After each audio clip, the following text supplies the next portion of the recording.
Ladies and gentlemen, welcome to another exciting edition of the Black and Gold Dynasty podcast. And tonight I have a special guest from Draft 412 will be in the house. So anybody that's got questions and comments, JT Toth will answer them, and he's got all his draft knowledge. He's going to give it to you guys tonight on the Black and Gold Dynasty show. So stay tuned.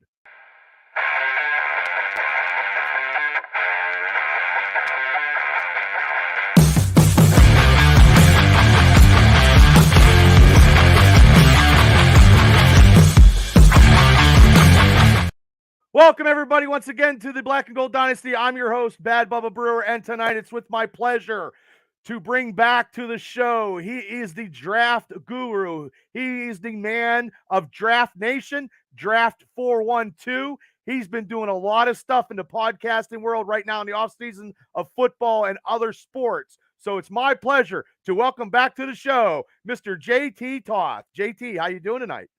Good, Bubba. Thank you so much for having me on, man. I'm looking forward to this. Yeah, how you been? Not too bad, not too bad. Playing too much hockey. I'm getting too old. I gotta slow down and stick with the computer stuff. It's a little easier. Deck hockey? Yeah, running around. Oh, I'll be 50 in May, so I'm playing with younger guys. They need some veteran leadership, I'm sure. Yeah, it's hard to lead when you're slower than them, though. You know what I mean? So I feel you.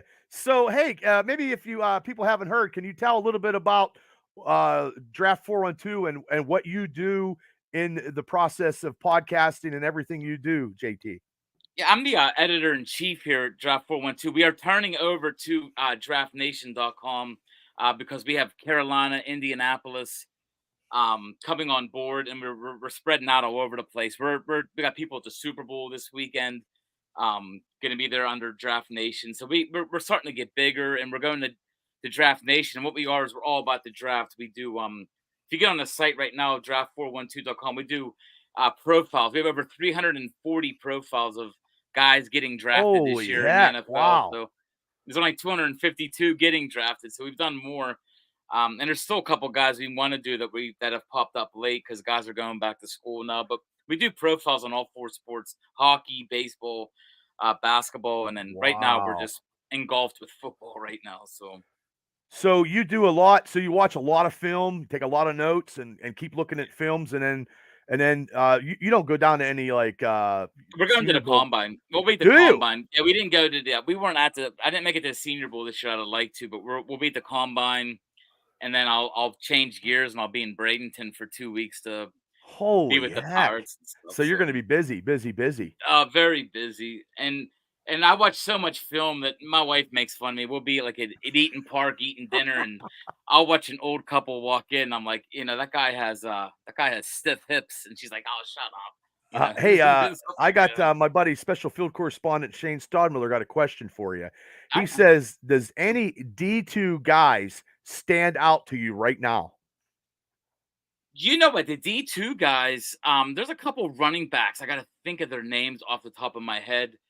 But there definitely is some D2 guys. I'm trying to look at my profiles that I have. I don't want to say the wrong names, but there definitely is, like any other season. There's some big prospects that are going to be in this draft, and they're gonna make their name in this draft right now. One of them, I'm looking at my stuff right now. I bet you got a lot of stuff too. You probably got so many. Much. Yeah. I just threw me off guard a little bit. No, that's okay. That was the first question that I got, and I'm like, I'm like, wow, it come out quick. No, that's cool. That's okay. And I just saw Shane was just on your he was just on your last thing. Yeah, he does the West Virginia and he does the Big 12 show. He got a YouTube channel show he's been doing. So, and then also we got a hello from Craig out in Patton. Thank you for tuning in. Thanks, Craig. Timmy Palmer's in the house. Mr. K's in the house. Shane says no worries, he said. So, but there's a couple kids though. I gotta think of the names, man. There's a kid, Derek Lockhart, out of Indiana, PA. Whoa, from IUP. From IUP. He's a guy that's just making some names and making some. What position is that guy from Indiana? He's a wide receiver. Really? Because I live less than 6 minutes away from campus. He's probably not going to get drafted, but he's a guy that I name that popped up. We didn't do a thing on him this year, but he's a name that I know we were looking at to do something. There's a Blake Larson as an offensive tackle. Augustana, I guess South Dakota. I think we have something on him. There's nobody yet that really stood out because I think the problem was this year we did a lot of stuff with the Senior Bowl and the Shrine Bowl, and there wasn't many because they're letting younger people play this year. Like the Senior Bowl had juniors and sophomores.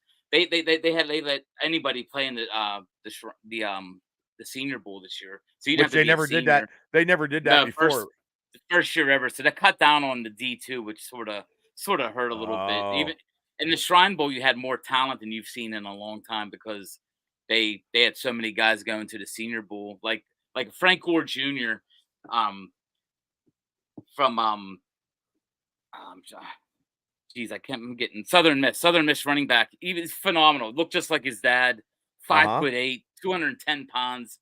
I'll tell you what, he won the MVP in the Shrine Bowl. And if you're a team that just needs a third or fourth running back, I mean, there's just so much talent out there. So much talent out there. So how when you do your draft, do you like get the footage off the computer, or do you email the colleges or the coaches and they send you stuff, or how does that go? I was just curious. From the colleges, I have a lot of paid websites I get on. Much stuff. I sort of taught myself. I took a little class on it, and I taught myself how to watch linemen. Linemen's the hardest, offensive lineman, because I mean you're watching the game. You can see a running back. You can see a guy make a cut. You know he made a cut.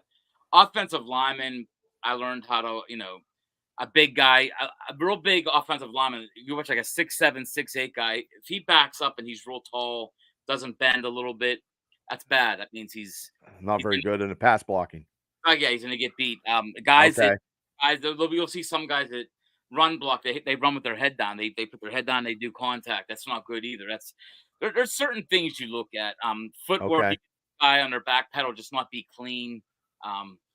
There's a lot of stuff I look at, man. If you get on like when Draft Nation gets launched, right now we have over 240 attributes for the football players. That's 240 different things that we're going with, like tightness, speed, football IQ is a good one. Hands, coverage skills. Like some guys are great in zone, but they can't cover man, or opposite. They can't, they're great in man, but they don't understand how zone coverage works.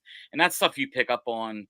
And I go by film. I go by write-ups. I do a lot of research on guys. I'll see, other guys might say something. I'll look at it and be like, yeah, he's right. Or I've seen guys that said stuff about players, and I'm like, I don't agree, so I won't use it. But right, it's basically what it is. It's just a lot of that's hard though, because it's a lot of eye. You gotta train your eye to see what you want to see on the video, and then it's about 6 or 7 hours a guy. I mean, between the write up, well, first off, it's the finding the guy, doing his background, and then going into his film, the videos, and then the write up. The write up we go into. We try to show you what he did in high school, what he did his freshman year of college, sophomore year, junior year, vice versa. If he won any awards, any bad injuries, transfers, and I'll make it even harder because you get a guy, and then all of a sudden you're looking at film from Cincinnati and South Carolina or wherever. That's why I asked you about all this stuff, because I have no idea, and I know the last time you were on, we didn't get in this depth of that because it wasn't that time. It was during the season, but now this is your bread and butter of the time of year, doing the draft with the NFL. Yeah, I mean, I just came off of doing we do draft guides. We'll have an NFL draft guide coming out on Amazon, but we just did a MLB and NHL one combined. So I got, we just did that one before the drafts last summer. So, and baseball is really my go-to sport. Is it? Weird. I play college baseball. Baseball's the one nice. Baseball, football, hockey are right there. Basketball, I'm learning I know basketball pretty well, but it's the least. And especially around our area, basketball is not like the you know what I mean? Yeah. It's not like I got a Pitt basketball. I got media for Pitt. So I do a lot of film from like Pitt football, Pitt basketball. Okay. I actually just got a deal in place now with Pitt baseball. I have Nice. A kid named Jay Kendra is going to be writing for us like a journal to let us know what it's like for a kid to, Oh, cool. what it's like to be a hitter in Division 1 baseball kind of thing. So we got a lot going on. I started this.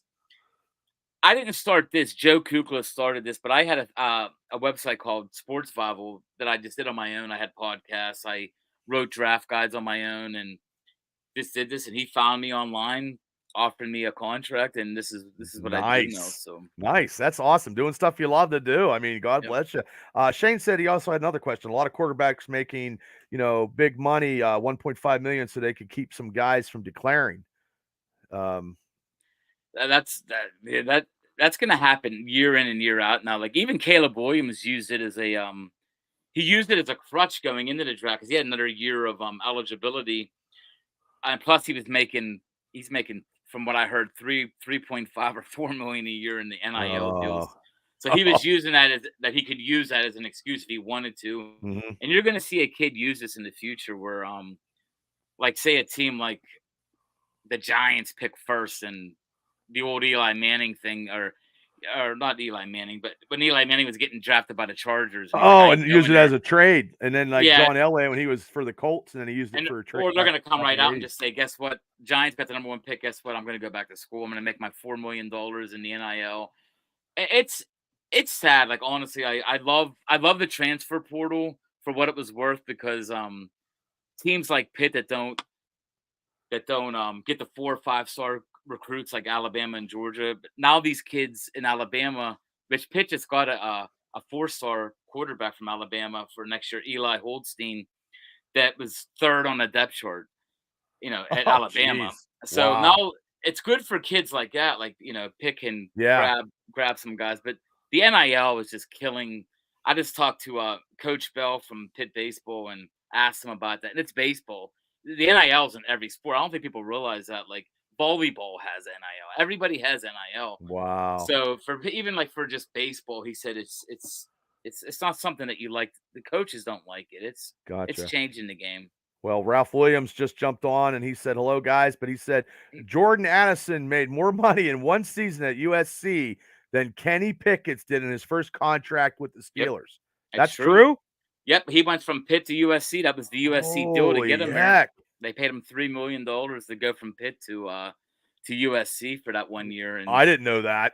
yeah, it was Holy heck. disappointing for Pitt fans because he put up huge numbers with Kenny Pickett, and then USC went out and recruited him, or not recruited him. He went in the transfer portal, and USC offered him a bunch of money. You can't blame the guy. I mean, how do you blame No, a kid that age and no, make that much money? no, Because you he's not can't. guaranteed. You're not guaranteed anything in football. That's why I try to tell people, like, Nothing's guaranteed in life either. no, I mean, I mean, Caleb Williams could break his leg first game, and it could be a leg break that never heals the right way, and he's done. I mean, mm, that's the life of football players. right. So Yep. get your money when you can, but I just hate that it's trickled into the college football. Yep, it's like it's big business. It's bigger business now than it's ever been. So, It's hey, unbelievable. yeah, hey, Boothie, thanks for tuning in. Steve Jordan's tuning in. Lakin, thanks for tuning in. So now, everybody, we're gonna diversify a little bit from the Steelers a little bit. Now, JT is gonna do. You're gonna do a mock draft, correct? Yeah, Um, I did a mock draft. I called it 1.0. It's before okay, anything happened in the offseason. Of course, there's no free agency yet. There's no trades. There's no it's basically me saying right now, if I was this team, this is what I would do, which is going to be okay, definitely wrong. It's going to be 90% wrong because, like the Bears that start the draft, they're going to 95%. They're going to trade either Justin Fields or trade the pick, or trade Justin Fields and keep the pick. So it's going to change everything that goes on. But me as the GM, what I would do, and I'll just throw this out there for the first pick, is I would keep Justin Fields because you already put your time in with him. okay. He showed some improvement last year. Had some big games. I say you keep DJ Moore at your one receiver and you add Marvin Harrison Jr. from Ohio State as your second receiver, Wow, and that's your first pick. you still pick number 9. And remember, this is based on no trades, so Right. Okay. Fields stays. Okay. No, no, that's now, when's the last time a receiver went number one? If it ever happened, and you were like on this show, and we could play it back, and you're like Marvin Harris is number one. Does that ever happen? Um, Like I can't uh, remember. Like number one pick was a receiver. I can't remember. Keyshawn Johnson, Okay. who Well, is you that? would Ocho Cinco, I guess that is, right? That's Ocho Cinco. Keyshawn, no, I mean, Chad, Chad. I'm sorry. That's Chad Johnson. Yeah, no, Chad it's Johnson. Keyshawn Johnson went in 1996. He went first overall. I got it mixed up there. Yeah, but 1996 he went first overall. So it doesn't happen very often.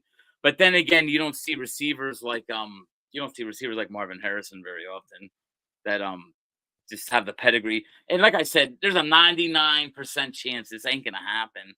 But for my mock draft, I was doing it with no trades, and I was going into it saying, all right, they can't make no trades. So Justin Fields, it's going by the rosters that teams have today. No free agent moves, no nothing. So, I mean, it's Marvin Harrison.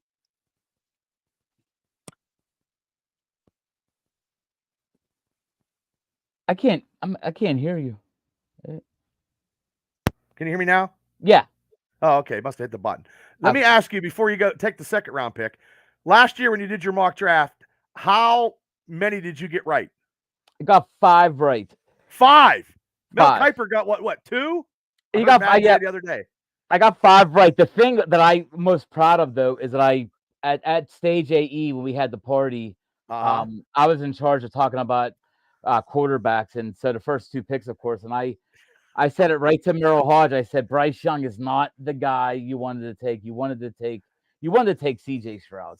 I said that from day one. I'm like, you don't take a 5'11" quarterback first overall. Like, to me, Marvin Harrison makes more sense than Bryce Young would have made, because you know what you're getting. 5'11" quarterback. He struggled for a lot of the year. He has a chance to be a good quarterback, but he's never going to be CJ Stroud. And it was easy to see on film what Stroud could do. So that was my big one that I did. My favorite thing. What'd Merrill say when you said? He agreed. He agreed. Right. He said it was a horrible. He said the same thing. And then we lost Merrill. The best part of that party was we lost Merrill on pick 5 because he's also a Steelers scout that was next door at Acrisure, and he looked at us and goes, "Got to go. I think we're making a trade." So we sort of knew we had inside knowledge that Broderick Jones. I didn't know who they were trading for, but it was it was a cool atmosphere, and I hope you guys can come out. It's gonna be if you're a football fan and Steeler fan, it's a great time. I mean, well, I'm definitely. You let me know what date it is. If I got a podcast, I'll have to reschedule because you got to reschedule. I'm definitely coming down because you told me it's going to be a good time. So I don't have nothing on Thursday. I'm good. Ralph said 2 mock drafts now has the Steelers taking Mims, offensive tackle out of Georgia, and he also said the Pittsburgh homeless have a mock draft, but out of the homeless people said the Steelers will take a punter in the first round. I actually have Mims in this mock draft right now. I have Amarius Mims going to the Steelers at 20. Ooh, where did it go, Ralph? Okay, number 2. This is awesome. All right, number 2, of course, is now Washington, who loves this guy, and for real. Just so you guys know, for real, Washington is going to do anything they can to move up to the first pick. They already hired the offensive coordinator, Cliff Kingsbury, who coached Caleb Williams at USC. So that's part of the and Caleb Williams actually said my man and liked the post that he got hired. So Caleb Williams is putting it out there. He's from Washington. I didn't know that. Yeah, so Caleb Williams is a hometown boy that would love to go to Washington. So I have Caleb Williams going to the Commanders straight up, but it ain't gonna be that easy for real because they're gonna have to trade a bunch of stuff to get move up one spot in this draft if they want them. But for now, for this sake, with no trades, I have Caleb Williams going to USC. Gotcha. Okay, number 3. Number 3, the New England Patriots. Man, the Patriots can no longer go with starter Mac Jones. Jones has regressed over the past couple of seasons, man. I hate to say it. I thought he was going to be a good one when he came out, but he is not. He's not impressed myself or the Patriots, and I think they got the new regime in there now. They're gonna want their own guy, and they're gonna take Jaden Daniels, the quarterback from LSU, who didn't come out of nowhere, but he was a Heisman Trophy winner that had 2 great receivers in LSU last year. So they get Jaden Daniels as their quarterback for the future. Right on. Todd, thanks for tuning in. Next pick. The next pick, the Arizona Cardinals are going to hate me because chances are they do get Marvin Harrison if things play out the way that after the trades. They should get Marvin Harrison Jr. But I have them for this purpose, Kyler Murray's coming off a bad injury. Their offensive line's terrible.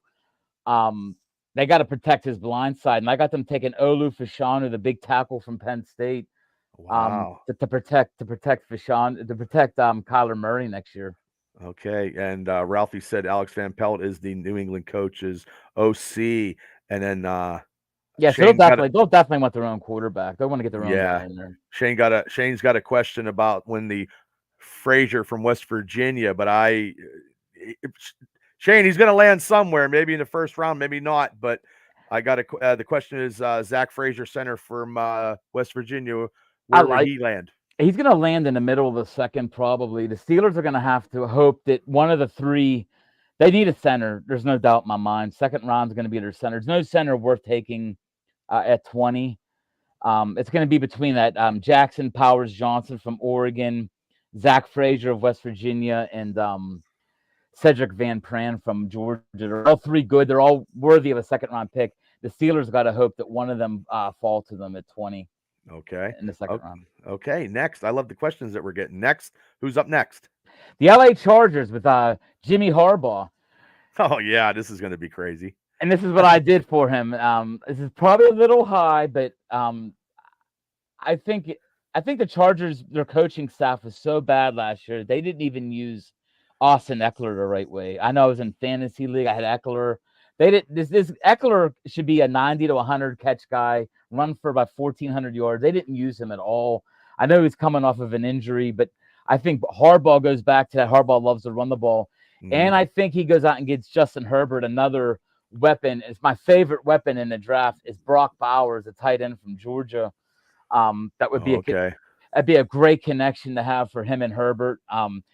Most likely when trades in that transfer out, Bowers is probably going to fall in the 9-10 range. But for now, with the no trades, I have him going 5th to the Chargers. Okay. Shane says he loves this show. Harbaugh. Ralph says Harbaugh said his team is drafting all 7 rounds from Michigan.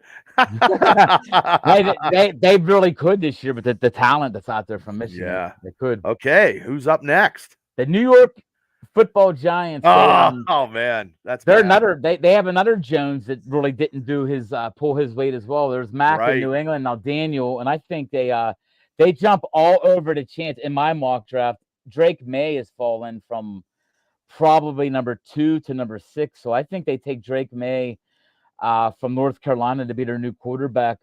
They have many needs. They have many needs. Didn't they pay just Jones like all that big money? They did, but Jones is. I think Jones will be. They're gonna bite some of the salary, and they're gonna take Drake May. They honestly, their offense was putrid last year.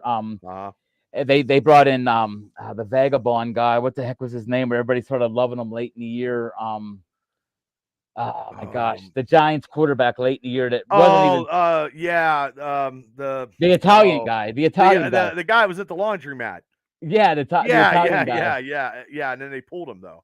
I know what you're talking about. Yeah, he's not a future. Tommy DeVito. Yeah, and he's not a future quarterback either. So they're hurting bad. And if Drake May, this is like I said, no trades involved. My mock draft, if Drake May falls to 6, the Giants can't pass on Drake May, and maybe you get a rookie contract out of May. You don't have to pay him big money yet. Maybe you keep Daniel Jones as the backup. But that's my thinking.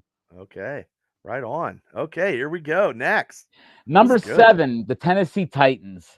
They got Will Levis last year, who I thought performed decently as the season went on, and they drafted Peter Skoronski last year in their first round, who they drafted him as a tackle but moved him to guard, and he ended up being a really, really nice guard out of Northwestern. They could go anywhere. They could be tempted by a receiver here to help Levis, like a Malik Neighbors or a Roma Dunze from Washington. But I have them taking the other big tackle in the draft, Joe Alt from Notre Dame, to help the young quarterback out. I'm a big believer in a young quarterback needs his blind side protected, and I think Joe Alt from Notre Dame's the pick. Okay. Who's up after that? The Atlanta Falcons. This guy, after watching, I did this mock draft before the Senior Bowl and before the Shrine Bowl, so a lot of my picks are going to change. I like this kid in college. The Falcons, they're not moving forward with Desmond Ridder. He's not going to be their quarterback in the future. I believe that they're going to take Michael Penix Jr. from Washington. At least I did coming in. Another quarterback going early in this draft. He throws a great deep ball. Atlanta's got so much talent on offense, which scares. They do. It should scare Steelers fans that the talent they have on offense didn't work with Arthur Smith there. I mean, they had Bijan Robinson and Kyle Pitts and Drake London. But I think a lot of it had to do with they didn't have the right guy under center. Quarterback. So. Yeah. That has an effect. That has an effect on a team, as we know. And now we got to hope that he can, sort of. I don't think Pickett's on the same plan. I think he's a little bit higher than Ritter, but still the same. He's gonna have the same issues in Pittsburgh with getting Kenny Pickett to hopefully produce with some of the talent. Okay. Who's up next? Well, like I said, no trades. The Bears had the number 1 pick. I took Marvin Harrison Jr. So for the 9th pick, they got their offense set up in my mind. They got Justin Fields, you got DJ Moore and Harrison.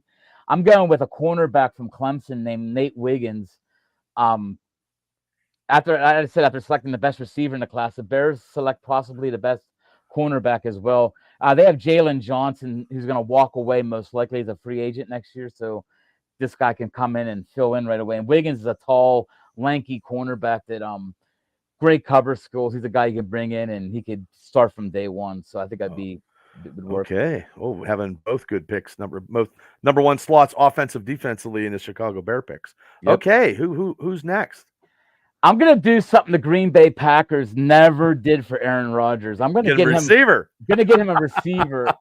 And at number 10, I'm going to take a guy who I think has amazing potential. He's not quite Justin Jefferson type. He's from the same school though.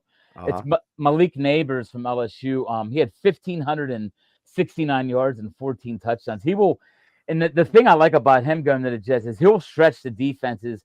And he'll make Garrett Wilson that much better underneath. It's going to be Aaron Rodgers should have a field day with them two, plus Breece Hall in the backfield. I think the Jets would be a team to reckon with if they got Malik Neighbors. Oh, you think Aaron Rodgers is going to come back healthy? I think he is. I think next. I mean, I'm glad he didn't. For his sake, I'm glad he didn't get into a game. Yeah, I think he'll be fine. I think if the Jets were even entertaining the fact, he had to be pretty at least 70-75% walking on it and stuff. So I'm thinking he should be able to come back. It'd be a full season. He'll be fine. It'll be interesting. It'll definitely be interesting in that division. Definitely. Okay, who do we got next? At the Vikings, they need defensive backs, especially a safety, but at number 11 there's no safety worth taking. So I'm going to take the highest ceiling cornerback on the board, and he has the best upside of any cornerback, but he also is a guy that gives up on plays. He's sort of a prima donna, and that's Kool-Aid. They're going to drink the Kool-Aid in Minnesota. Kool-Aid and McKinstry from Alabama. I've seen him anywhere in mock drafts, top 10 to even like 20, 25, but I think his upside is that good that the Vikings they have some talent on offense, and it's going to be based on the belief that this pick is based on the belief that Kirk Cousins comes back for one more season with Minnesota. Okay, right on. And what number are we at now? Number 12. 12. And another team. I went quarterback heavy in my first mock draft. I went with the teams that need quarterbacks, and rumor has it that their quarterback may be a Steeler quarterback next year, which I really don't agree with, which is Russell Wilson. Yeah, I don't either. But the Denver Broncos, I have them taking J.J. McCarthy from Michigan. I'm a big Michigan fan. I'm a Pitt fan, but I love watching Michigan games. The Russell Wilson era is coming to an end. There's no doubt. You saw that happen late in the year. They took him out of the starting lineup. They need a new field general. And J.J. McCarthy doesn't have the college stats that a Michael Penix or Jaden Daniels has. But he's that type of quarterback you want. He's a winner. He's a winner. He's got it, won't make mistakes. He's a good enough arm, and he can run. He can run with the best of them. So he would be a nice pick, I think, for Denver and go to the Broncos and take over for Russell Wilson. Oh, okay. Okay, 13. This pick is definitely going to change after the Senior Bowl.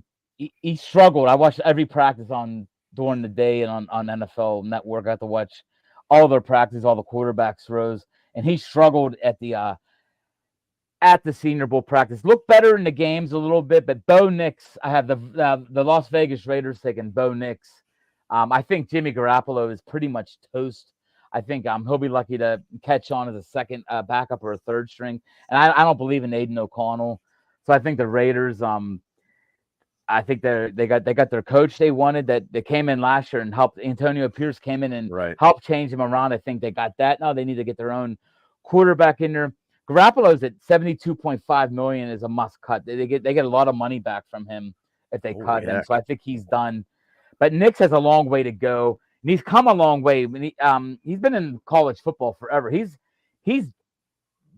I forget what they said. He's close to being the same age as some of the quarterbacks in the NFL right now. He's not that much younger than like some of the quarterbacks that have been in the NFL for 2 or 3 years. He played 6 years in college football. He played 25. He played with Auburn for a bunch of years. Wow. Under center, he looked terrible. Was a terrible quarterback under center. Went to Oregon this past 2 years, and lit it up in like a real quick offense, like a Tom Brady type quarterback. How New England did the real quick slants, and he looked really good. But he looked terrible at the Senior Bowl. So I would probably take him and push him down now. But for now, I have Bo Nix going to Vegas to give them a quarterback. Which chances are they probably will sign a veteran to take over quarterback. Okay. And here we go. Who's up now? The New Orleans Saints. Saints have several needs, but they're a team I think that can't pass up. I'm gonna guess you're gonna say receiver. I am. I'm gonna match him up with Chris Olave to make a really nice 1-2 punch, and it's Rome Odunze from Washington, who's a deep threat. He's not the fastest guy though. He's a strange guy. He's a bigger guy. He's a 50-50 guy, a guy that you throw the ball over the middle, he plucks up all of the air, and defenders have trouble matching up against him physically, but not speed-wise.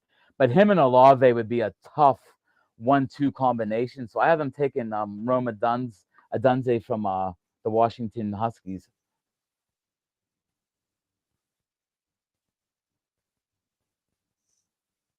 Are you there? Again. God damn it. I hit the button again. Okay. Jeez. So who's up next? Number 15, but I'm going to be visiting their home field here at the end of the month at the Combine, the Indianapolis Colts. The Colts could use a cornerback, and they likely the pick likely becomes a pick between two Alabama guys on the board right now. It's edge rusher Dallas Turner, who is phenomenal speed-wise and just makes plays. Or I think it's going to be the Alabama cornerback, Terrion Arnold, who actually could get picked higher than his other teammate, Kool-Aid McKinstry, who already had going. Especially once the Combine comes, and these interviews mean a lot at the Combine, so we'll see there. Mm-hmm. But Turner is the best. To me, he's the best edge rusher in this draft. Just ahead of Letu from UCLA and Jared Verse. He's more of a more of a complete guy. He can fall back into coverage. He can do a little bit of everything for you. And I think the Colts go out and they get that edge rush that they want from Alabama.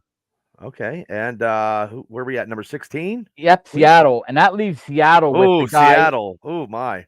That leaves them with the other edge rusher I just talked about, Letu, who's from UCLA. A lot of people don't know about this guy. He actually had to retire from football. He had a neck injury, and I'm gonna get the teams right here. He was playing for a Pac-10 team. And he retired. He retired from college football. He retired from a neck injury. Holy heck! I want to say it was Washington, but I want to be exactly sure on this. He suffered a neck injury, and then he signed with I can't get the team right. He ended up going to UCLA. It's like he was at like I thought Washington. I get these schools. He was at Washington, and he sort of had what the receiver from Clemson had a couple years ago, Justin Ross. Like he had like neck fusion. It was a bad neck injury, and the doctors at Washington wouldn't clear him. They told him he should retire from football, and he did. Then he retired from football, but he's looking to be maybe a first-round pick. He went to UCLA. He went to UCLA and literally was unstoppable as an edge rusher. The doctors at UCLA said that they cleared him from all intents and purposes. The NFL was cleared. The doctors have seen him so far I'm sure they haven't put him through the test they're going to put him through, but as of now, he's a first-round pick in most mock drafts, and I actually think I have him a little bit lower than what he's going to go. I think he has the potential to go in the top 10. He's that good of a pass rusher, and there's going to be that hanging over his head though about the injury, of course. Okay. But he had 15. Steele, thanks for tuning in.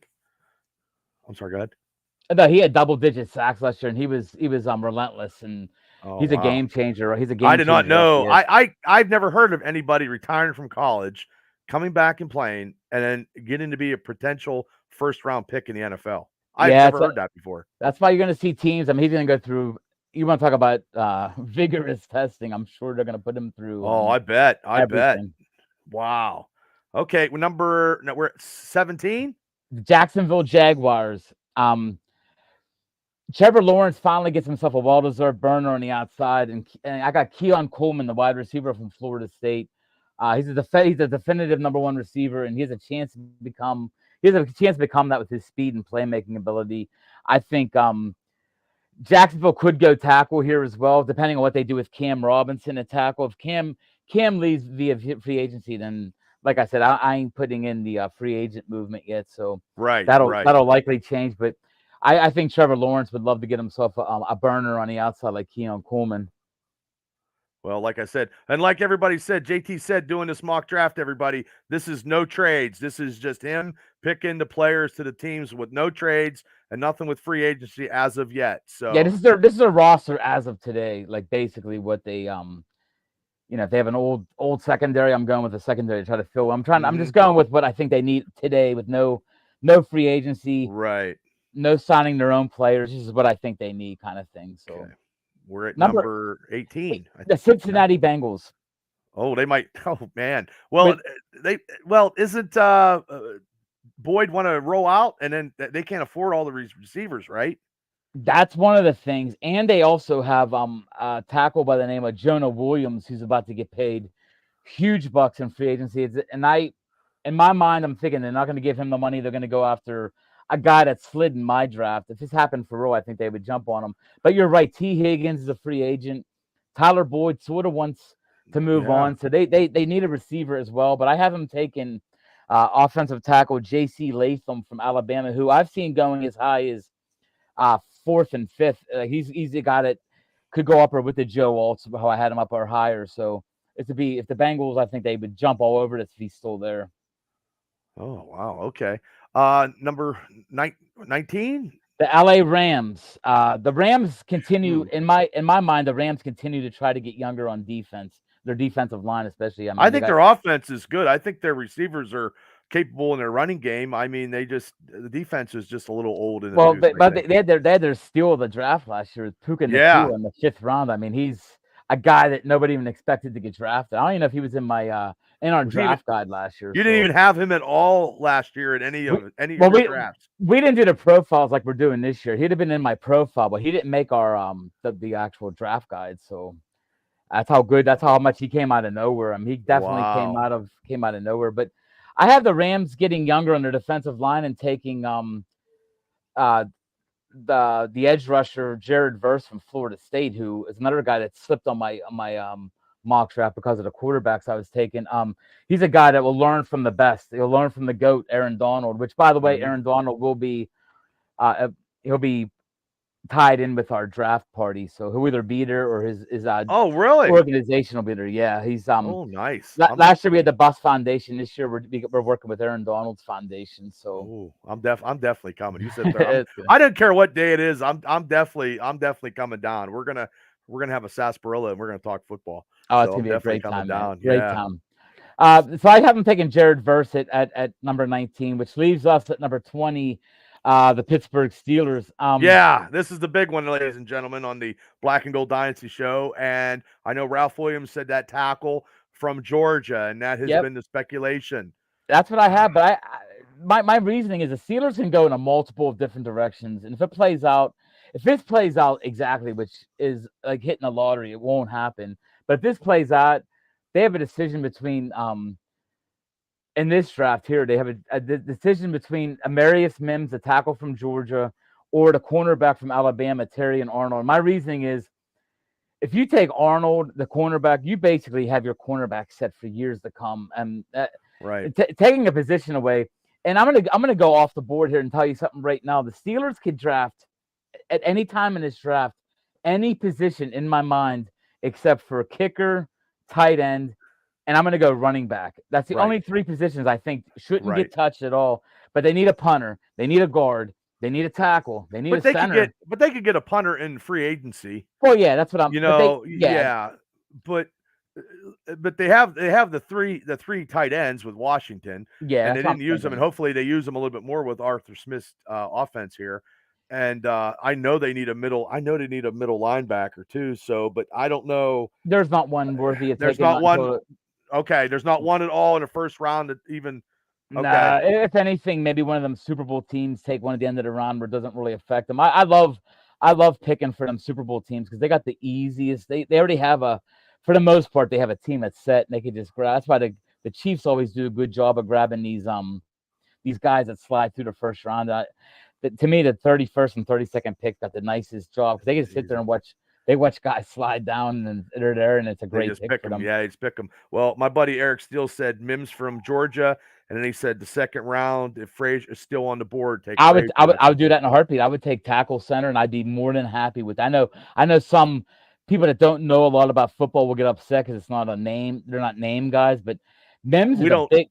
We don't need name guys. We need positions.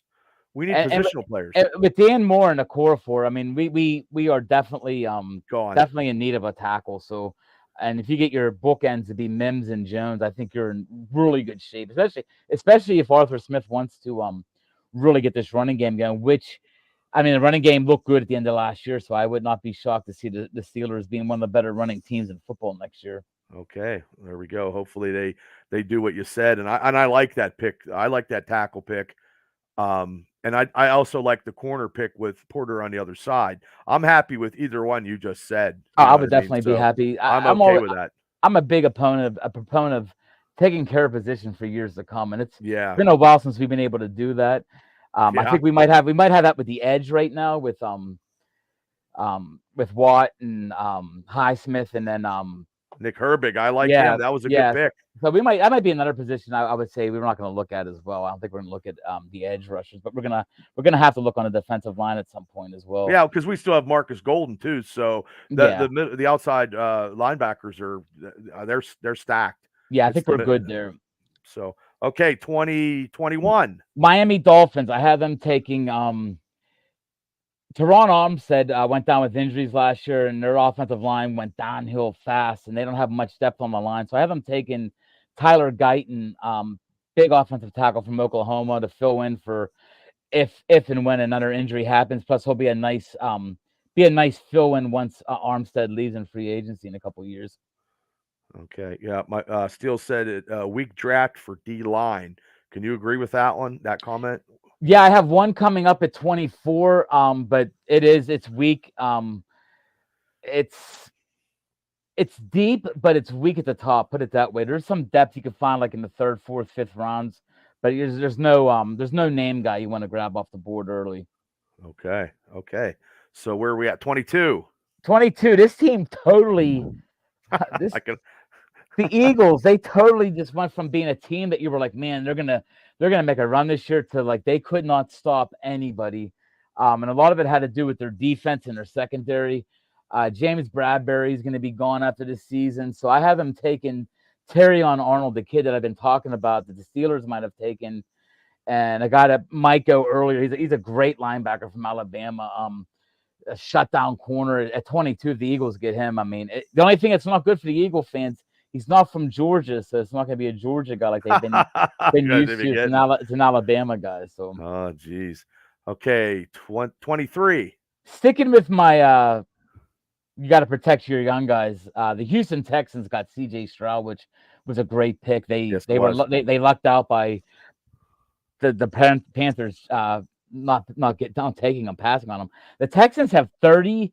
This number is killing me. They have 36 free agents this year. 36. Oh my God. So they will have holes and needs everywhere, depending on who they sign. But I'm gonna stick with my original thoughts on you got a young quarterback, go get yourself a tackle, and I'm gonna take the hometown kid for them. He's Patrick Paul out of Houston, so it's gonna be a guy from Houston University going to the Houston Texans to protect his blind side. And like I said, with 36 That's free a lot. agents, That's a lot. anything could happen with them. Yeah. Okay, next up. Dallas Cowboys at 24. This is where I take a defensive lineman. They're set at a lot of positions. They have a lot of talent on their team on paper. Dallas is a nice team. They just can't choke on the field. Yeah. I love it. Don't get me wrong. I do too. They have problems up the middle on defense, the defensive tackles and linemen. And there's a kid from Illinois who's a little bit undersized. He's 6'3", like 270, 280. His name's Jerzon Newton from Illinois. You could put him anywhere. He's a guy like, I'm not going to say he's Aaron Donald, but he's a guy built like Aaron Donald. He's low and compact and strong as hell. It's tough to move out. You can put him at the tackle position. You can line up at the end. You could basically move and mix and match him against weaknesses, which is nice to have a guy like that. I thought we were going to do that with TJ Watt more this year, move him up and down where he would, go against the weaker offensive lineman, which teams are starting to learn how to do that now. Just move guys in and out. I think Bosa does that with the Niners. That sometimes they'll move them around the line. I think this Jerzon Newton will give Dallas a nice refresh up the middle for them. Okay. Next, Green Bay Packers. Now that they don't have no receiver. I actually think that their young receivers in Green Bay right now are okay. They're doing really well. I think they've done a good job with the receivers they've drafted the last couple seasons. I have them taking a defensive back. Their secondary was a little rough this year. They have I thought them taking a kid from Georgia, Kamari Lassiter, another great cornerback who's fallen in our draft, and most of it's because of the quarterbacks taken. And I'm looking at the wide receivers for Green Bay right now. They got Christian Watson, Romeo Doubs, Jaden Reed came on at the end of the year, Dontavian Wicks. They have some talent. They have a quarterback now. So they have a quarterback now. Jordan Love is now a quarterback now in the NFL. I know when he played. I know when he played against the Steelers, he had 2 touchdowns, and he just didn't look like he could be the successor to Aaron. But that playoff little run he had there, and then that explosion on the Cowboys, just he's a good one, man. Yeah. He's gonna be. I felt good for him because I know that kid had a lot of pressure on him. He came out and he performed well. I think Green Bay will have to improve their defense a little bit, but I think they have the weapons on offense with these young guys. I let these young guys grow. They're all very young, but they performed well on the end of the season. At 26, we got the Tampa Bay Buccaneers. They're another team that has they have some depth issues on their offensive line at tackle and guard. And I'm selecting a guy for them that can play both. He's a guy that is a tackle at Duke, but he can also play guard. It's Graham Barton. He's a guy that will help their depth on the offensive line. Even if he doesn't start his first year, he's a guy that you can plug in a guard or tackle with an injury. I like guys like him that you can move around on an offensive line at a young age. I think guys like that are very valuable that don't start right away, but they can give you some depth. So I had them taking Graham Barton. So you think in the meantime they're signing Mayfield and they're going to sign Evans? Just asking you just on the side. I think Mayfield's a definite. I think Evans could be an issue. I think there's not many receivers out there in free agency this year. There's a couple big ones at the top, like T. Higgins, Michael Thomas. But I think Michael Thomas is on his downward spiral, and Mike Evans. I think someone's going to pay money. It's up to Tampa if they're gonna give him the money. Okay, I was just curious because I've been reading some stuff about that. So okay, who's next? 27, Arizona Cardinals. This is via Houston. Arizona, we had them taking Olu Fashanu at 4 to tackle. Now I got them taking a receiver, Brian Thomas Jr. from LSU. This kid led the country in touchdowns last year, which people don't talk about him though, because they talk about Malik Neighbors, who is the other receiver on that team. So this guy, though, has excellent body control, and he's a physical, another one of them physical 50-50 guys, and he'd walk right in to be a starter in Arizona. And I know the Cardinal fans out there, you want Marvin Harrison Jr., which I still think you're probably going to get him once the trades and everything happen in this draft. So don't get mad at me. Okay, who's up next? Buffalo Bills at 28. Oh, they got two different ways you can go here. I was thinking of you're hearing some Stephon Diggs rumors. Maybe they're moving on from him. I don't think they are though. I look at their safeties. They had some issues last year, especially like covering tight ends. And their safeties are Jordan Poyer and Micah Hyde, both good safeties. They're both 33 years old, so they're getting long in the tooth. And I think it's a great time for the first safety to come off the board. And he's a good one from the Miami of Florida, Miami Hurricanes is Cameron Kitchens. So I think the Bills go with the safety here, the first safety off the board. Okay, who's up next? The team that everybody wanted to win, but they didn't win. The Detroit Lions at 29. They had the greatest draft I've seen in a long time last year, and people don't talk about it enough. Jahmyr Gibbs, Jack Campbell, Sam Laporta, and Brian Branch went. 4 of them guys went in the top 2 rounds. A great 2-round draft. They all played for them. They all played well. They're going to help their salary cap situation because they got 4 guys on the rookie contracts.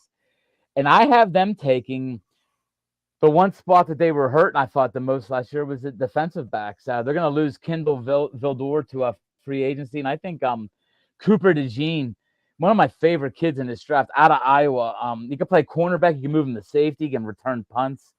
I think he's that Dan Campbell kind of guy, and I have the Lions taking Cooper DeJean from Iowa. Okay, up next.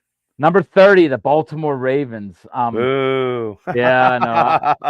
I hate picking a good guy for them, but both that are their starting guards are free agents, John Simpson and Kevin Zeitler. Zeitler supposedly is under talks right now with Baltimore trying to come back, but they're going to need help up the middle in the offensive line, and they always try to have a good offensive line. I haven't taken a guy that could play guard and tackle as well. Troy Fatanu from Washington, a big guy that projects as more of a guard, even though he played tackle in college. But I think I'd be a nice pick for them to help out if Simpson and Zeitler are one go or both go or whatever. But they need some depth on the offensive line. You know what? I'm happy about that they're in the later round, because lately in the last couple of years they were ahead of the Steelers, and they always picked somebody that Pittsburgh was looking at. You know what I mean? And then they took them. Yep. Yeah. So I'm glad that they're where they're. I mean, they were in the playoffs a little further than the Steelers, but I like where they're at in the draft order because we're a little ahead of them. So. Well, I have the Chiefs at 31, but it has nothing to do with my pick. I flipped a coin like I do every year. Sure. And I got the Chiefs 31. I got the Niners 32. So the Chiefs at 31.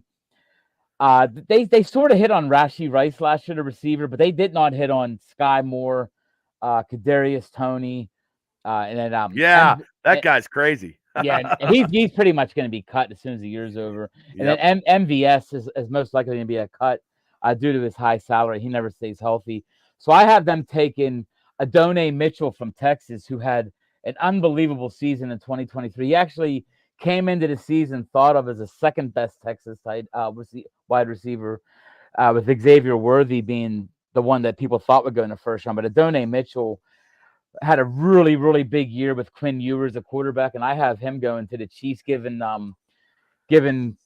but everybody wants to see another weapon for Patrick Mahomes. And even if he doesn't have weapons, he makes weapons out of nothing. That's what I mean. He made Rashee Rice, and Rashee Rice almost had 1,000 yards this year out of nowhere. So right, he did a real good job with that. And I finished it up with the San Fran Niners.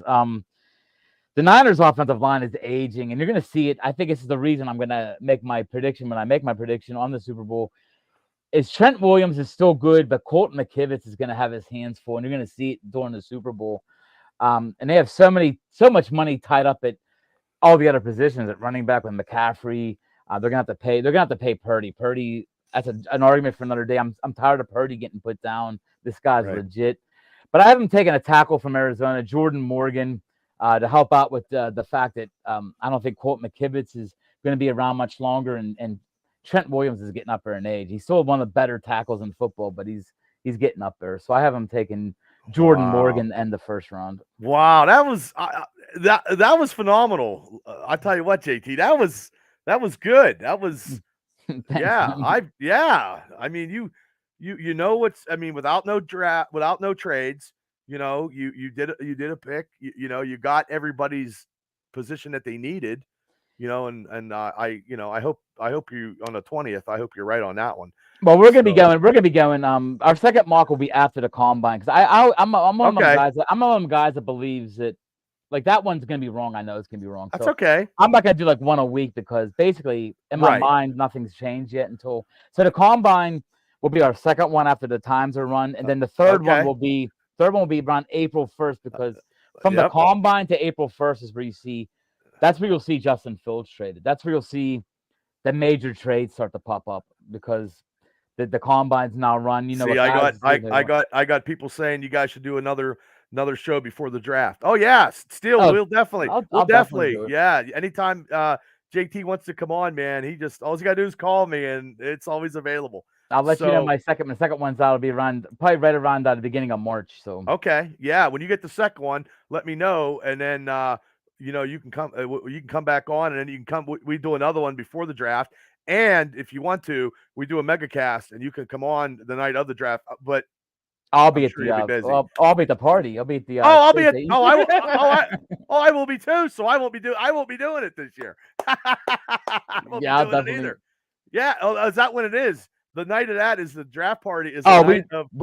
We literally have 4 guys on stage, including myself, talking about each pick. We had Merrill Hodge announcing stuff. We had a guy from 93.7 The Fan was there, or 105.90X. And because the last 2 years we've done a mega cast and we've done the draft, going up to the Steelers. But do it the night before. Well, I might. Well, you know what? I might do something live. But you can do that too. Yeah, I'm going to the.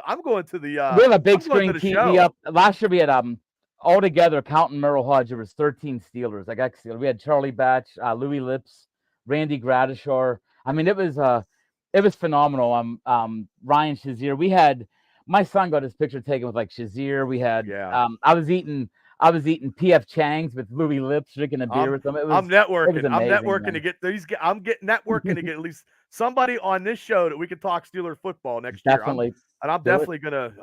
Yeah. So, ladies and gentlemen, I will not be going live during the draft like we did the last 2 years. I'll go with you the night before. Draft party. I'll go with you the night before. That's just so you're not really losing any time doing the night before. Okay, well, maybe we could do the night before in a mock round. We could do that, but I'll definitely the night of the draft.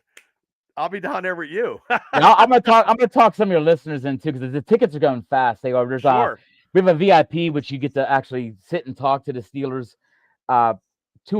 The $100 seats are you get like no matter what you get a big swag bag with donations from our sponsors. And last year we had Permanis, we had iHeartRadio. It was a phenomenal. I had people tell me they never seen that much food, and they're like Burgatory. We had food from about 10, 12 restaurants that came. What's the name of the Caliente's Pizza brought about 60 pizzas. I know Shane said he's ready. He'll be going. So maybe I'll have an entourage of people. I'll get you maybe a link you could put on your post and then just have people sign up because they do go. Last year we actually had we actually went over the limit and had a fire fire ordinance. Well, we would have went over the fire. They didn't know it, but we went high. We sold out before going in. Then well, you heard that. You heard that, people. If you want to go, you got to get your tickets early. And I am definitely going. So you watched the whole first round with us. There's a big screen behind us. We're on a couch. We talked to the fans too, like, hey, who do you think they're going to take? It's a great. You're drinking, you get nice. Last year, I think each person with their ticket got like 2 free beer chips, and that's okay. It's a great time, man. Well, I would like to try to get into the media stuff, too. Hey. Like, and that's what I'm trying to do. That's what Ralph was doing it last year, networking. You do your network, so it no, I don't mind it at all. I'm definitely coming down. So hey, before you get out of here, I got like this. Let's talk a little Steelers stuff. Like the Steelers parted ways with their receiver coach, okay, Jackson, and the assistant quarterback coach, quality coach David Corley, and their the assistant quarterback coach. But now, since they got rid of the receiver coach, now there was a name that's been brought up the last couple days. Okay, he defies Pittsburgh Steeler toughness. He defies receiving.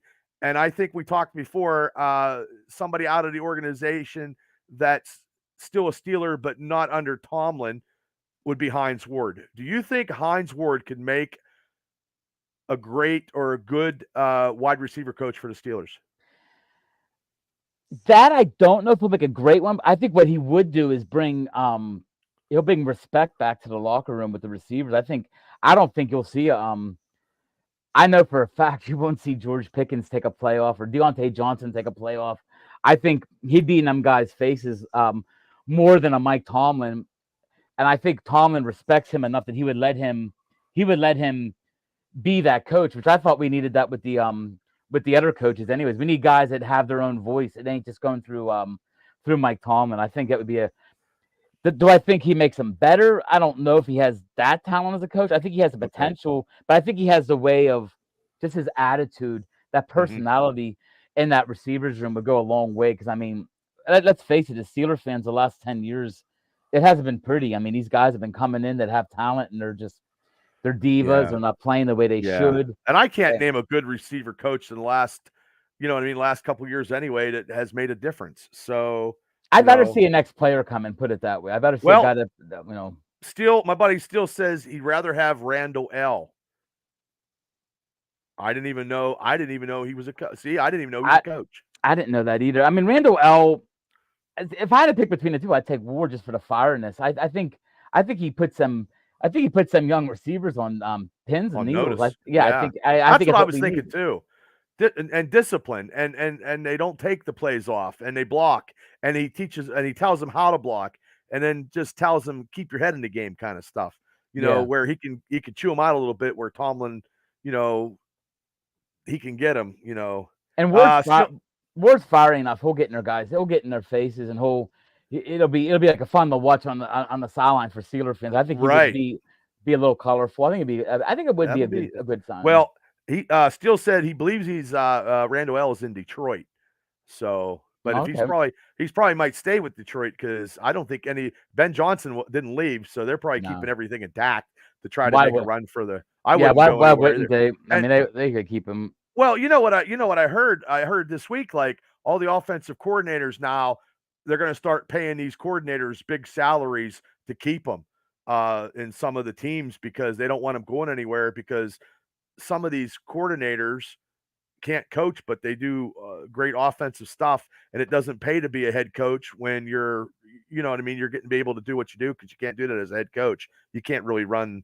That's what I heard today or heard sometime this week. I heard it somewhere. Well, you're starting to see guys like the guy from New England for one, but Josh McDaniels. He ain't even offered anywhere. Well, not him. The defensive coordinator that was getting offered jobs. Aaron Glenn.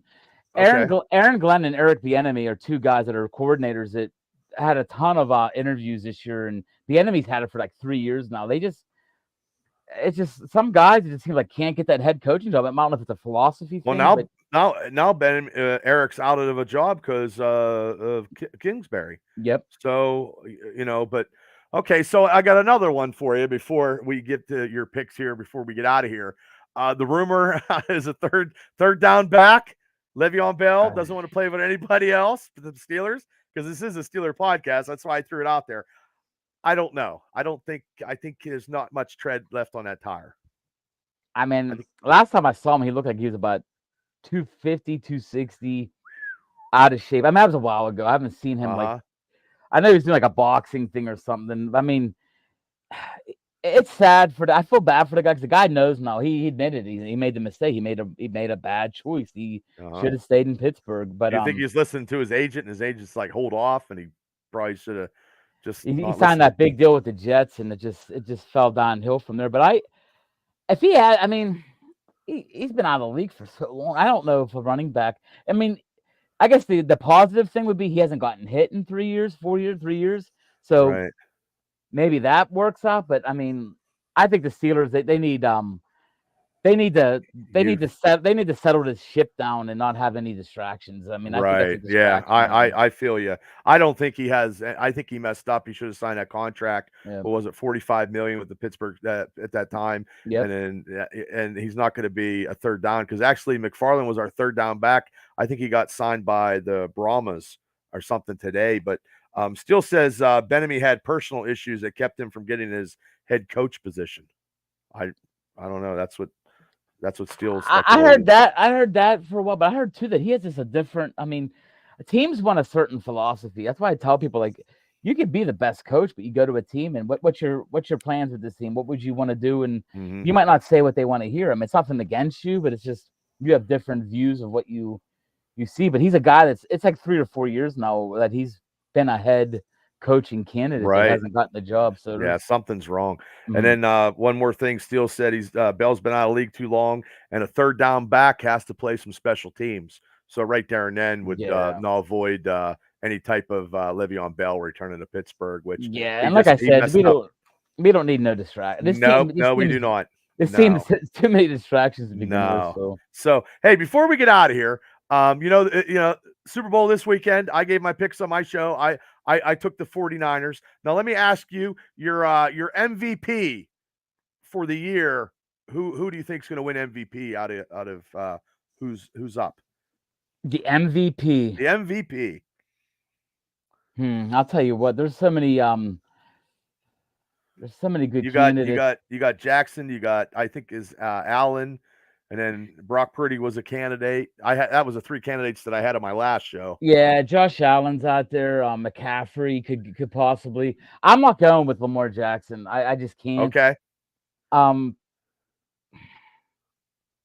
mean, the name that I want to say, and he would have gotten it. Well, there's no right or wrong. It's just I like the guy though. Like Dak Prescott's name comes into my mind a little bit. Oh, wow, that was nobody said that from numbers, but I would go Josh Allen for the touchdowns. He scored 51 or 55 touchdowns this year, passing and running. That's my MVP. It's Josh Allen. That's who I picked too. Yeah, it's definitely got to be Josh Allen. Okay, now your defensive player of the year before we pick a Super Bowl winner. I want to say, I think it should be TJ Watt, but I think the NFL has this thing with Myles Garrett, man. They just everything I hear is Myles Garrett this, Myles Garrett that. Myles, like here's TJ, and then here's Myles in the stats. You know what I mean? Like in my eyes, even though I'm a Steeler fan, if TJ Watt missing a couple of those games, it'd be like this. I agree with you. I think TJ would have probably broke the sack record if he wouldn't have got injured.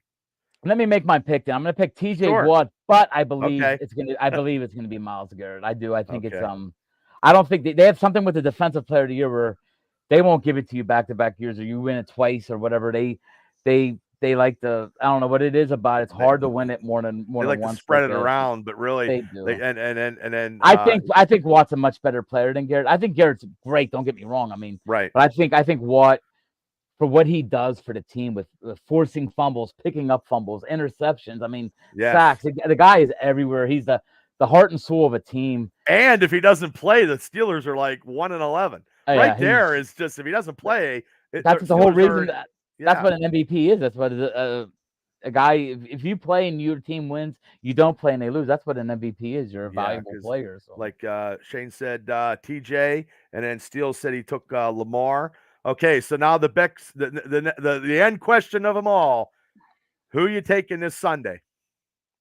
I sort of foreshadowed earlier with the Colton McKivitz talk that I don't think he can. He's not about to handle George Karlaftis and Chris Jones on the other side. I think the Chiefs' defense is going to be too much. I'm going to go off the wall a little bit. My MVP is going to be Pacheco, the running back for the Chiefs. Oh, I think Andy Reid's going to run the ball down their throat. I think he's going to that 49er defense just has got weak all of a sudden. Yeah, they have a little bit of pass rush. And then I figured that when they signed Young, it would strengthen that defense, but really it hasn't. Now, they're good at pass rush, but their run defense won't be there. I think the Chiefs 31-20. Even though I think I got 3 and 6 in the pool, I should pick them numbers, but it's gonna be 31-20. I think Pacheco gets the MVP. I think Kelsey gets his touchdown, so we get to view Taylor Swift for a 10-minute period. Yeah, Taylor Swift's gonna win MVP. Steele says that's. I think Brock Purdy plays well for what he could do, but I just think the Niners. What about if they run the ball with McCaffrey and Brock manages the game wisely? Could that be a difference maker in this Super Bowl matchup? And they do that. That's fine. But people don't realize the Chiefs have one of the best defenses in the last 30 years in the NFL. They didn't give up 30 points one time all year. All year. Okay, see, I didn't know that. Even the Ravens did back in the Ray Lewis days when they had that crazy defense. Oh yeah, they beat the Giants. Yeah, they gave up 30 points once that year. So their defense with Bolton and Chris Jones and Karlaftis and their secondary, Jalarius Sneed, and they're built. People don't realize this team is scary for the future. And like I said, but if they pick 32nd or 31st, and it's surprising too, because Mahomes has no weapons besides Kelsey and the receiver, the rookie Rashee Rice, and they started running the ball. And I took Kansas City all to the playoffs until the Super Bowl, because I'm only basing it on the pick of when the 49ers, and they did it the first week, and they just pounded the piss out of the Steelers, but also too when they came back against Detroit. It was 24. I mean, I thought they were dead to rights, but they came back in that second half, and they just had some tenacity and fight, and they didn't give up. So I hate to say I'm not rooting for a team, but I'm rooting sort of for the Chiefs, only for the fact that I know it's stupid. You don't want the Steelers. You don't want them to get that Super Bowl. I don't want 3 teams tied. Us and the Patriots are bad enough, and I've always liked the Niners. I was a Montana Rice fan back in the day, but I'm gonna let Andy Reid get another one, and hopefully that dynasty starts to break up. But it really doesn't look like it's going to. That's a scary part. Well, Steele said he's rooting for the 49ers, but KC wins, he says. So, and then Shane, we did talk about Le'Veon Bell. Neither of us want Le'Veon Bell coming back because it's little too late. But now, hey, everybody, JT, you want to plug your draft show again and stuff like that, and what's going on, and also the draft party, and we're going to plug that until the cows come home, because I know now what day that will be, and I'm definitely going, so I'm good to go. All right, night of the draft, Thursday. I think it starts like at 6:00 in the evening. What it is $100 gets you all you can eat food. There's a couple of drinks for you. You get a swag bag. With the swag bag last year was ridiculous. There was tumblers in there, all kinds of stuff. The Steelers last year donated a bunch of mini helmets. It's a crazy night that I sang in a band for 14 years. I've been in front of people before, but I've never been as nervous as I was on stage in front of 250 people and 14 Steelers and Merrill Hudd sitting leg to leg with me. It was a great time, and for if you're a Steeler fan, you got to go. I mean, Steeler Jesus was there. Oh, awesome! I've had Steeler Jesus on the show, man. Yeah. It was just a great. It almost meant you felt like you were at an award show kind of feel. And it's $100 for the regular ticket. $200 gets you VIP, which gets you free drinks upstairs. So you got like an hour to drink drinks, see the Steelers that are there, special guests upstairs.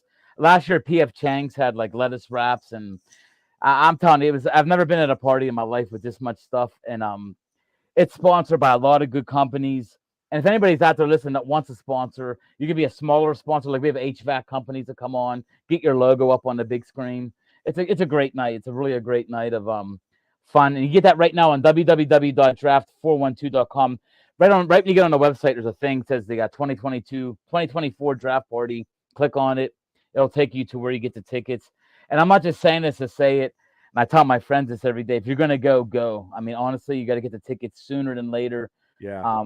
We had a special during Christmas too. Like we had like a 10% off thing, so people were getting them a little cheaper there. But get them as soon as possible. Get yourself locked in, because it's a great night. I'm telling you guys. If you like football, if you love the Steelers, if you love the draft, it's great. And we're gonna have a draft party in Carolina with I believe it's Luke Kuechly's gonna be in Carolina running his. Carolina. We have one in Indianapolis as well. On draft night. So we'll have 3 different draft nights. I'll of course be in Pittsburgh, but we'll have guys in Carolina and guys in That's awesome. in Indianapolis. Oh, I'm definitely gonna get. I'm telling you, I'm definitely coming.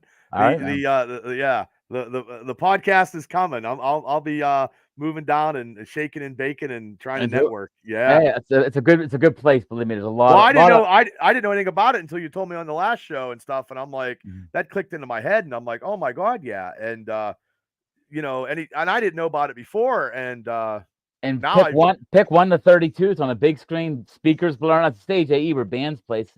There's speakers blaring out. You hear every pick. You hear clapping.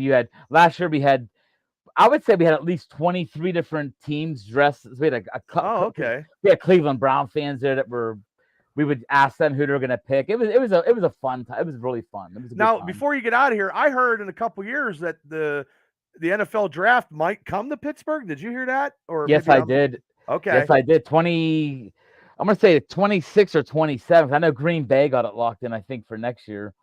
So, yeah, there's rumors that it's coming to Pittsburgh, which might be the ultimatum for the Draft 412 Draft Nation. We'll have it back in our backyard. So that'll be awesome. It'll be phenomenal. So. All right. So anything else you want to plug before you get out of here, JT? No, just get on draft412.com. It's going to be changing over in the next 10 days to draftnation.com, but it'll still have the Pittsburgh stuff underneath it in Indianapolis and Carolina. How much is sponsorship? He's asking. Shane, if you want to email me at jt@draft412, I can get you some paperwork on. I know it's as cheap as $1,000. You could put it this way, you could buy a table. If you bought a table, you get 8 seats. So you figure a table for $1,000, you get 8 seats that were $100 anyways. Plus you get your name everywhere. That's the sponsor that the smaller companies have been going with. They get 8 seats. They get 8 of their friends there, which would be $800 anyways. Then you get your name on the board. And then you work with us during the year on our website and stuff for $1,000. We have up to $25,000 for the big companies, like iHeartRadios and stuff. For giving us, we have sponsors like that as well. So, but Shane, if you email me at jt@draft412.com, I'll get you more information. I know what Shane's thinking. That's right. I'm already thinking the same thing. 10 of us come down and we get a table. That's what I'm already thinking. Hey. Like I said, my boys. Like I said, a lot of companies do that. They get their own table, and it's a fun time. You see the tables, and I think we had a table last year with like 5 Cleveland fans. It was great. So hopefully. Oh, okay. Thank you, Dave. All right. Okay. Cool That's beans. Awesome. Yeah. So hey, JT, thank you so much for that mock draft, man. That was phenomenal, and we will do it whenever you can do the second one, and we'll definitely do the third one. If you're game, I'm always game. Yeah, when I get home from Indy, once I get all the times and the running and all that typed into to their profiles, I'll definitely change it. Yeah, just let me know. I'll make it come on back Wednesday night, and then we'll do it again, and we'll see how it differs with the trades and stuff like that, and the free agency. And free agency it'll definitely shake things up, because I think some of them veteran quarterbacks will sign with like the Raiders, Broncos, and they may not have to sign a quarterback then. Right. Awesome. So JT, once again, thank you so much, guys. Check out Draft 412. Check out this big, huge draft party, because I'm telling you, I'm going. So if you want to get down there and party, I haven't partied in a while, and I'm ready to party with some Steeler fans. I've never been a money back guy. I'm telling you guys, I never give guarantees. As long as the world don't end or a meteor don't hit that building while we're there, it's gonna be one of the best times you ever had at a football event. Besides, I could spend $50 to $60 at Sheets. So I'm good to go. So everybody, thank you.